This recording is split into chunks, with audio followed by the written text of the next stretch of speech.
Torniamo a noi, torniamo a Lella.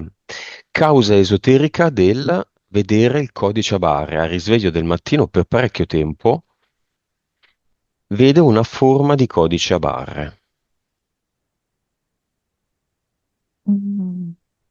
Allora, quello risale effettivamente, come abbiamo detto prima, all'abduction, no? Che lei aveva ricevuto, aveva questa specie di frontalino in cui effettivamente le persone addotte sono anche un po' classificate, mm. Quindi hanno un codice a barre distintivo.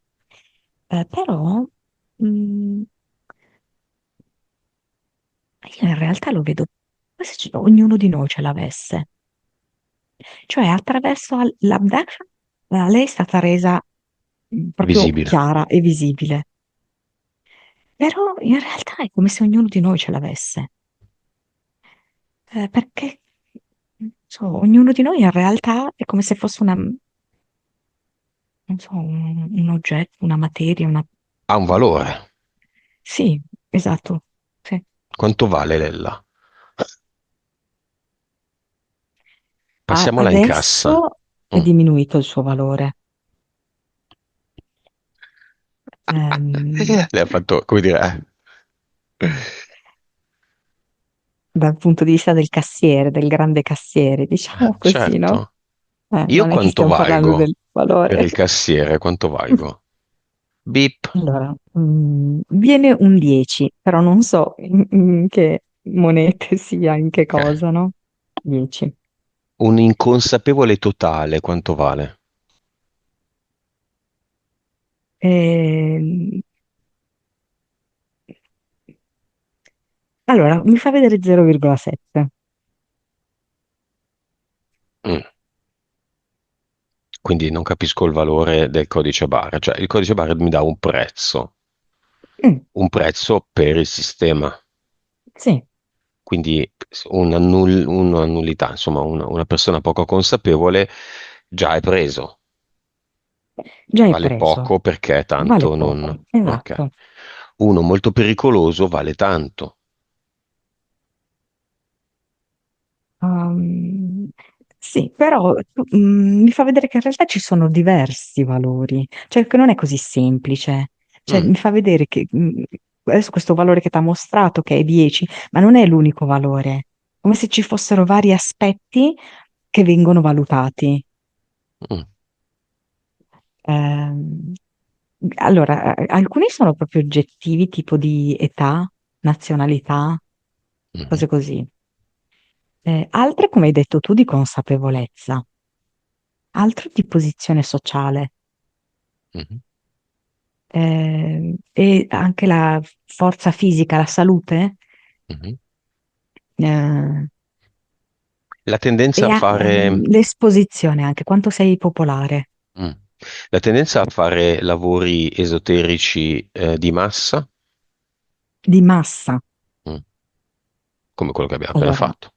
perché poi anche lì mi fa vedere, vedi, mi fai questa domanda e mi appaiono tutta una serie di sottovalori, cioè non è così chiaro, nel Mm. senso che poi dipende, sì, di massa, e cioè qual è la tua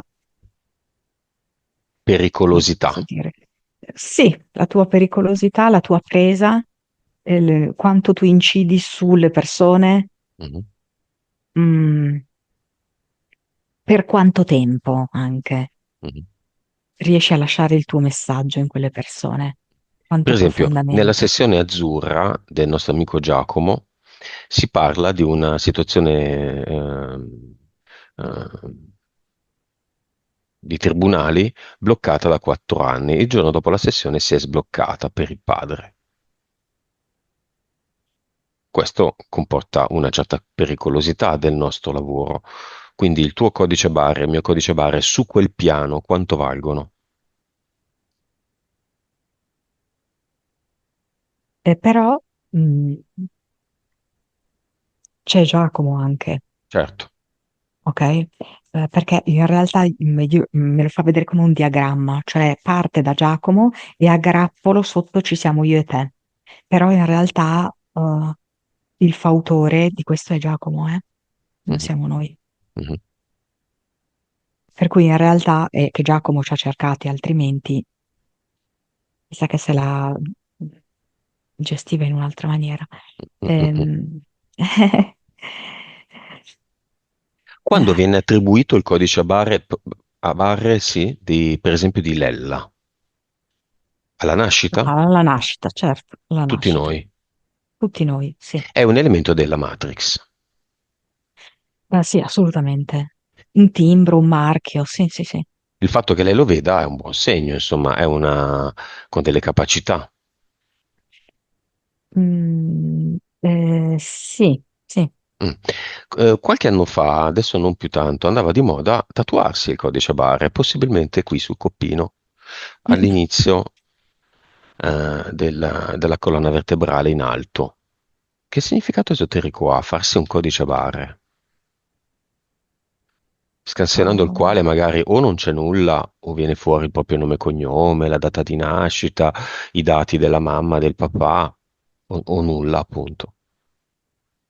riconoscersi come merce di scambio, e poter essere letti in tutto e per tutto, senza segreti, essere proprio in balia senza segreti. È l'entità, Sì.